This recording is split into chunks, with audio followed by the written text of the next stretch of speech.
O que você faria se fosse sequestrado e mantido em cativeiro por mais de 8 anos? Essa foi a realidade de uma garotinha de apenas 10 anos de idade chamada Natasha Kampusch. Neste vídeo vou te falar todos os detalhes deste caso e te contar como ela conseguiu fugir.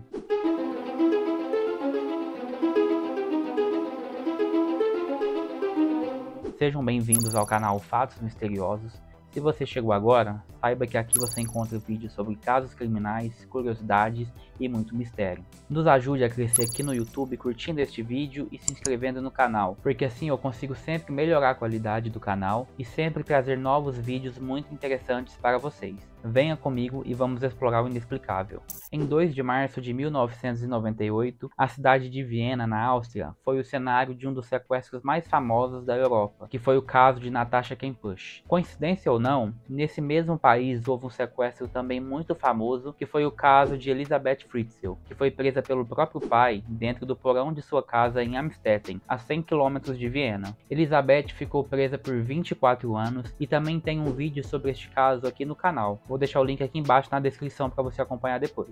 Natasha Kampusch nasceu em Viena, na Áustria, em 17 de fevereiro de 1988. Ela tinha 2 irmãs e seus pais se separaram quando ela tinha 5 anos de idade. Um dia, quando tinha apenas 10 anos, ela teve uma briga com sua mãe e saiu de casa para ir à escola, mas nunca chegou lá. Ela foi sequestrada por um homem em uma caminhonete branca e levada para uma casa amarela em Strasshof, onde ficou presa no porão por 3.096 dias. Tudo isso aconteceu quando Natasha saiu de casa sem se despedir de sua mãe e foi abordada por este sequestrador. Nos primeiros dias, as autoridades utilizaram cães e helicópteros e distribuíram cartazes nas escolas de Viena e nas regiões próximas. Uma testemunha de 12 anos afirmou ter visto a menina ser puxada por 2 homens e jogada em uma van branca. A polícia começou a investigar e realizou uma grande busca policial, revistando 776 vans em toda a região metropolitana de Viena e nas cidades próximas. A van do sequestrador foi uma das vans investigadas, mas não levantou nenhum tipo de suspeita. Houve especulações sobre quadrilhas de pornografia infantil ou de tráfico de órgãos humanos, o que levou a polícia a investigar possíveis conexões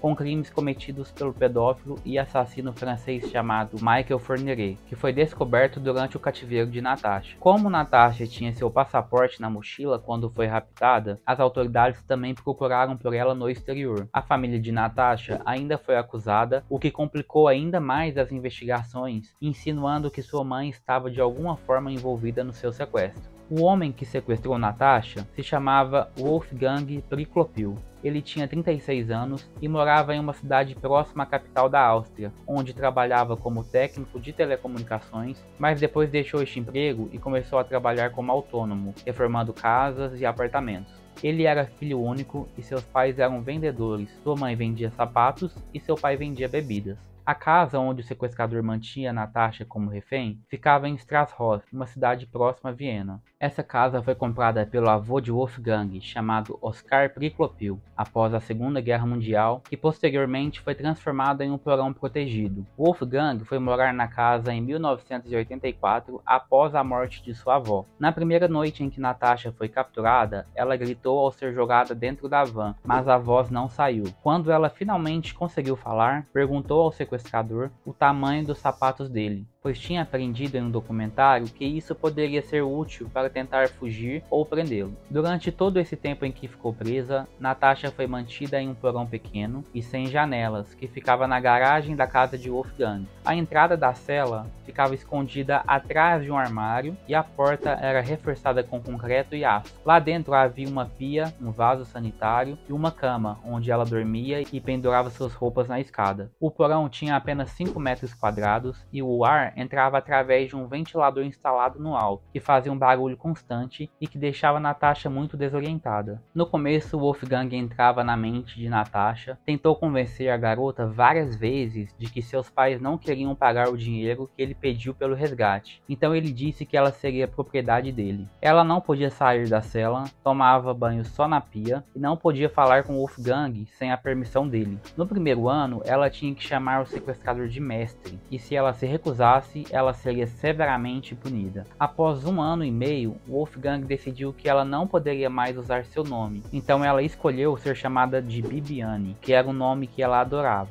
Depois de 21 meses de cativeiro, ela conseguiu sair um pouco para o jardim da casa, junto com Wolfgang à noite. Ele também disse seu verdadeiro nome para ela, o que de certa forma fez ela perceber que jamais sairia dali, porque o homem estava contando segredos para Natasha e ela percebeu que ele não faria isso se tivesse a intenção de soltar ela algum dia. Eu falei mais cedo que Wolfgang punia Natasha se ela desobedecesse a ele. Então nos anos seguintes ela foi muito abusada fisicamente e mental após entrar na puberdade. Muitas vezes Wolfgang obrigava ela a dormir junto com ele na mesma cama, algemada. Por muitas vezes ela era obrigada a raspar todo o cabelo dela porque ele era extremamente obcecado por limpeza e não gostava que os fios de cabelo dela caíssem no chão. Apanhava várias vezes na semana, inclusive uma vez apanhou tanto que mal conseguia andar de tantas dores que sentia. Era obrigada a lavar a cozinha e arrumar toda a casa seminua para evitar que ela fugisse. A casa em que Natasha era mantida em cativeiro possuía um interfone entre os cômodos comuns e o porão, para que Wolfgang pudesse falar com ela sem descer até lá. Há relatos de que Wolfgang precisou fazer uma reforma na casa e adivinha quem ele colocava para carregar sacos de cimento e outras coisas mais pesadas. Pois é, qualquer coisa que ela fizesse errado, inclusive com a comida, já era motivo para gritar ou agredir com tapas em seu rosto. Antes de Natasha alcançar sua maioridade, Wolfgang levou ela para uma viagem em uma estação de esqui próximo a Viena. Durante toda a viagem, ele permaneceu perto dela e ameaçou matá-la caso fizesse qualquer coisa. No entanto, enquanto ela estava no banheiro, ficou sozinha pela primeira vez em anos. No momento de coragem, ela acabou pedindo ajuda a uma mulher, revelando que era Natasha Kampusch e tinha sido sequestrada. Infelizmente, a mulher apenas sorriu e foi embora sem dizer nenhuma palavra. Neste instante, ela disse que se sentiu muito sozinha e acreditando que sua história tinha sido totalmente esquecida. Mais tarde, ela descobriu que essa mulher era uma turista holandesa e não havia entendido suas palavras. Natasha também afirmou que durante a mesma viagem, ela tentou estabelecer contato visual com as pessoas, mas passou despercebida por todo mundo. Natasha, com 16 anos, passou por muitos momentos em que ficou muito tempo sem comer e chegou a pesar apenas 38 quilos. Ela se olhava no espelho e via uma imagem triste, com cabelo raspado, costelas à mostra, bochechas afundadas e membros finos, marcados por seus hematomas. Certa vez, após recusar fazer algo que Wolfgang pediu, ele acabou atacando Natasha em seu joelho usando uma faca, e seu joelho começou a sangrar bastante. Enquanto isso, Wolfgang gritava com ela dizendo que ela estava sujando todo o chão de sangue. A mãe de Wolfgang visitava frequentemente a casa e costumava até cozinhar e arrumar a casa para o filho. Ela afirmou nunca ter notado nenhuma presença de mais alguém na casa, apesar de perceber um certo toque feminino no ambiente. Com o passar do tempo, Natasha era autorizada a passar mais tempo na parte de cima da casa, mas era obrigada a voltar para o porão para dormir ou então quando Wolfgang saía para trabalhar. Ela tinha acesso à televisão e ao rádio, porém ambos eram controlados por ele. Nos últimos anos de seu cativeiro, ela foi vista no jardim e até mesmo no carro de Wolfgang, sendo vista por um colega de negócio dele, quando esteve em sua casa para pedir um trailer emprestado. Durante todo esse tempo, Wolfgang amedrontava Natasha, dizendo que as portas e janelas da casa tinham armadilhas para caso ela tentasse fugir. Dizia também que sempre dormia com uma granada debaixo do travesseiro e que não tinha medo de usar, além de andar com uma arma e sempre ameaçava ela caso tentasse fazer alguma coisa, dizendo que mataria Natasha e depois poderia tirar a própria vida. Um certo momento, ela chegou a cogitar a ideia de usar um machado para acertar Wolfgang, mas o medo a paralisou, então ela falou para si mesma que um dia iria crescer e ficar mais forte, para aí sim conseguir fugir daquele lugar. No dia 23 de agosto de 2006, Natasha estava no jardim da casa lavando e aspirando o carro de Wolfgang. Em um determinado momento, Wolfgang recebe uma ligação em seu telefone e se afasta um pouco para atender devido ao barulho do aspirador. Então ela percebe que o portão do jardim, pela primeira vez em todo esse tempo, estava aberto e ela aproveitou a oportunidade e acaba fugindo. Ela corre por cerca de 200 metros e avisa um grupo de pessoas na rua e acaba pedindo o celular para ligar para a polícia.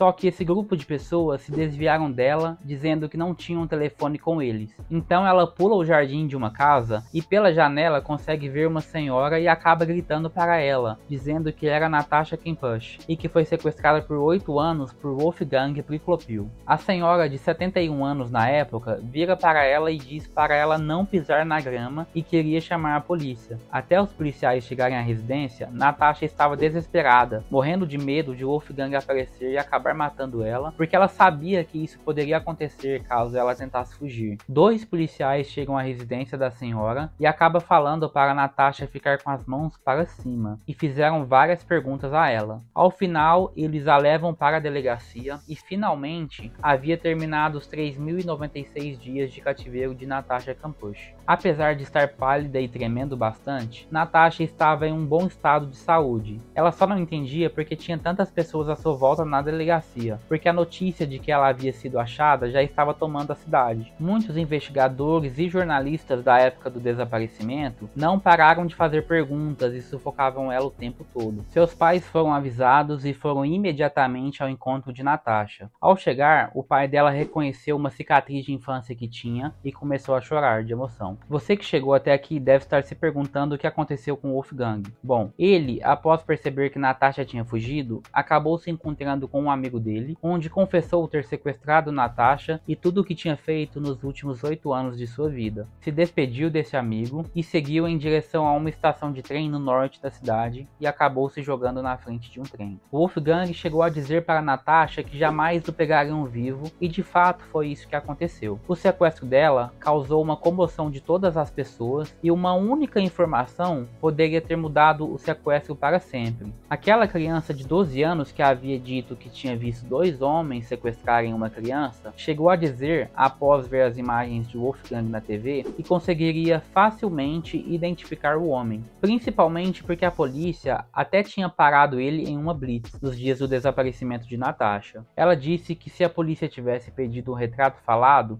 ele poderia ter sido preso naquela blitz mesmo. Um simples erro colocou a vida de uma jovem em risco e acabou arruinando a vida dela por muitos anos. Natasha fez um acordo com a mídia 2 semanas depois de fugir, que daria uma entrevista e a emissora de TV venderia aquela entrevista para todo mundo, e todo o dinheiro da entrevista seria dado para ela. Isso de certa forma gerou muitas críticas, muitos falaram que ela se aproveitou do momento para enriquecer, e algumas pessoas até falaram que ela acabou tendo aquela síndrome de Estocolmo, que é uma situação onde a vítima acaba se apaixonando ou criando laços com o sequestrador, porque ao ouvir que o Wolfgang teria morrido, Natasha chorou muito, segundo ela, porque ele era a única pessoa que teve contato direto com ela por vários anos. Algum tempo depois, Natasha escreveu um livro chamado 3.096 Dias de Cativeiro e, apesar de escrever o livro, nunca chegou a afirmar que sofreu abuso, para preservar também a sua integridade. Bom, esse foi o vídeo de hoje. Se você gostou, queria pedir uma força no like, porque isso vai nos ajudar a crescer e sempre trazer novos conteúdos legais para vocês. Se não é inscrito, aproveite para se inscrever e ativar as notificações do sininho, e sempre que eu postar um novo vídeo, você será notificado. Muito obrigado e até o próximo vídeo.